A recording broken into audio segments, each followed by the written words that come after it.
Ever since I started playing this game a week ago, I would see these really expensive key cards on the auction house and I'd be like, is it really worth it? So I thought, why not try our luck and see if they're any good even? Of course I had to buy it though, because it doesn't matter how many coats I've searched, which I feel like it's been 30,000 since this game released, I can't find a key card for the life of me. So I went onto the auction house and I wanted to see the most expensive key on Zero Dam, and that was the East Wing Manager's office. It was 2.1 million alloy. Now, instead of just doing all my runs on normal or all my runs on easy, I thought, why not do half the card on normal and half the card on easy, and we can compare which one's really better.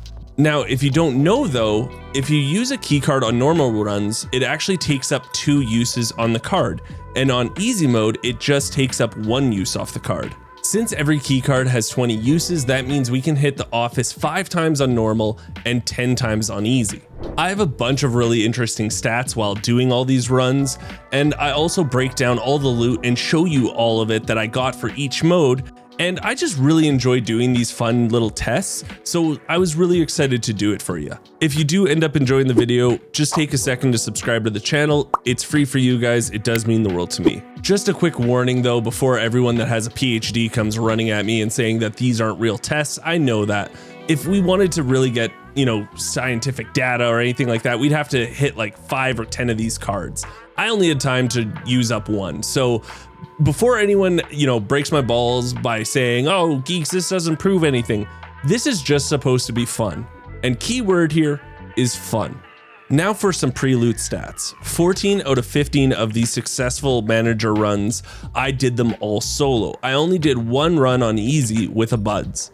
Out of the 5 successful runs I did on normal, I died also 5 times on top of that. Out of the 10 successful runs I did on easy, I also died 5 more times on top of that. So it took me about 27 tries to do the full key card, and you're saying 27, that doesn't really make sense, geeks. Well, there were also 2 runs where when I did make it to the room, it was hit before I got there. That's pretty unreal stats though. 15 out of 17 times it was never hit. That's pretty good odds. I also died to the boss once, but I did get my revenge eventually on him, and I did kill him once also on top of that.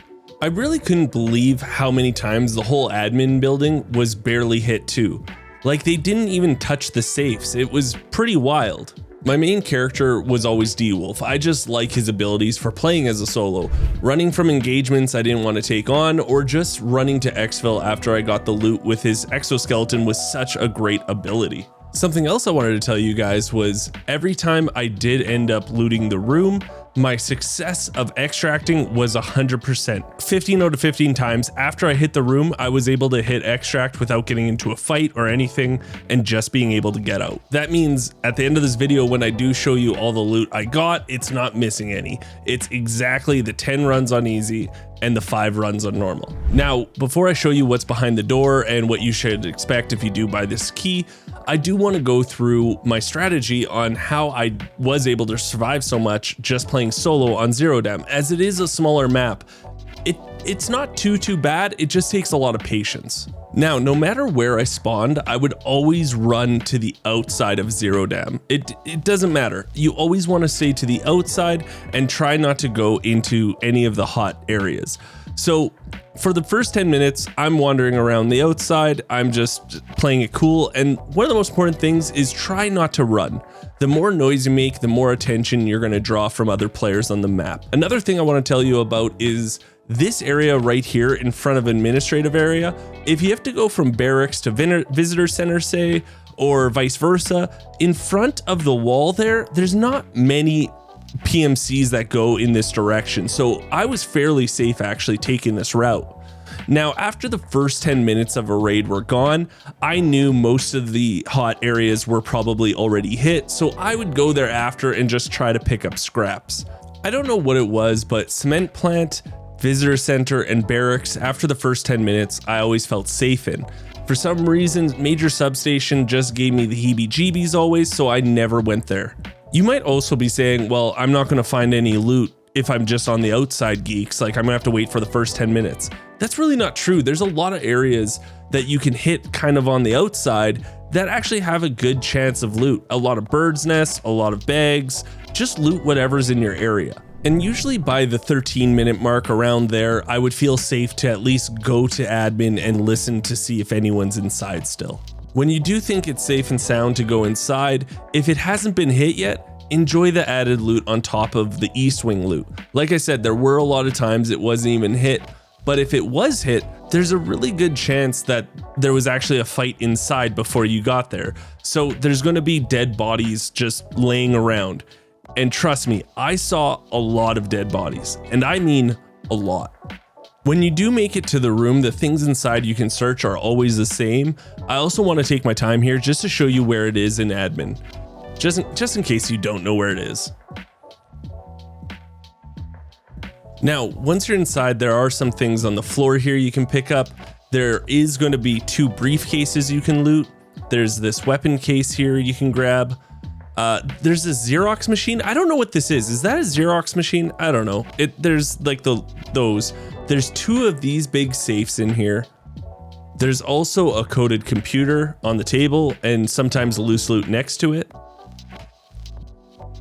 And on top of that, the bookshelves can have items on them.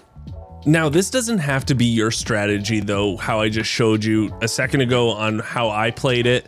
I only did that because I was playing solo. If you do have a squad and a couple of buddies you're playing with, hey, you can big dog it. You can go straight to admin and loot if you want and just hold your own and fight other players that come to you. But if you are going to do this solo like I did, this I think is the best way to do it. I'm also just about to show you everything that we got from every run, but I do want to let you know that I sold everything to traders. I didn't use the auction house because that fluctuates. I wanted it to be on an even playing field, so everything was sold to the traders. So here's every single item that I got from my easy runs, all 10 of them. We got 1 red item, 9 gold, 27 purple, 42 blue, 54 green, and 4 gray, for a total of 137 items in total. And after I sold everything, we ended up with 1.6 million alloy. Now, if we divide that by the amount of items we got, we get about 12,000 alloy per item. Now, for our normal runs, we got significantly less items, but we did get still 3 red, 10 gold, 21 purple, 13 blue, 31 green, for a total of 78 items. So after we sold all this to the traders, we actually made out with 1.7 million, almost 1.8. Now we divide that by the amount of items we got, and on average, we can expect about 22,767 alloy per item. So at the end of the day, we were able to make 3.4 million from both of these runs. And when the key card just cost us 2.1 and us making a 1.3 million profit from it, it's a good deal. But the fact that we died so much and probably lost even more cost of gear to doing this, I'm still in the hole. I won't lie. To do this experiment, I'm definitely in the hole, especially doing this solo.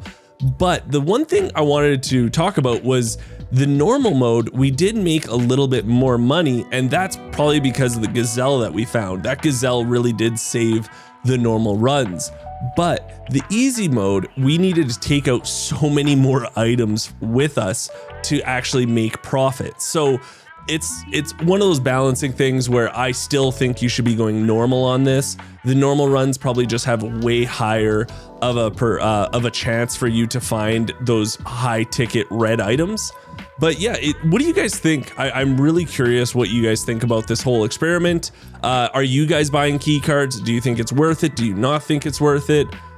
Guys, thank you just so much for watching this video. Remember, subscribe to the channel if you did enjoy this. It's free for you guys. It means the world to me. I do stream starting at 8 a.m. Pacific Standard Time, 4 days a week on twitch.tv/geeksay and also on this YouTube channel. So until next time, I'll talk to everyone later.